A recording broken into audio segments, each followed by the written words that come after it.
So the story that moves me a lot comes from Japan. And Japan has a tradition of samurai warriors who have to be really good and skilled at their art.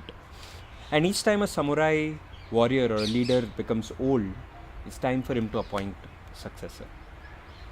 So one such samurai leader, when he reached this age or stage where it was time to appoint his successor, decided to test 3 of his best students. He said, I'll put 3 of my best students through a test, and on that basis I'll choose whoever shall succeed.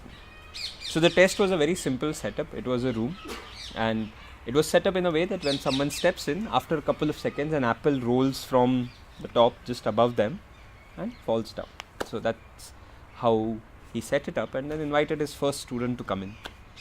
The first student stepped in and was just greeting, and suddenly the apple rolled, and the student very quickly caught it. Reflex.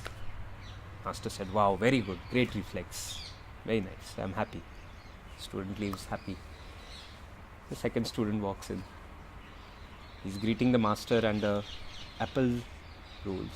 And the student in a flash takes out a sword and is able to slice the apple.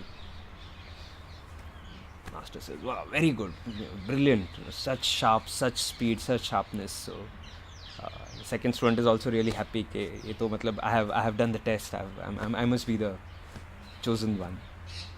And then there's a time for the third student. So master says to the third student, you may come in. The third student steps in, and before even bowing to the master, his hand goes up to hold the apple that's rolling, and he brings it down and then bows to the master. The master pauses and then says, you may now begin.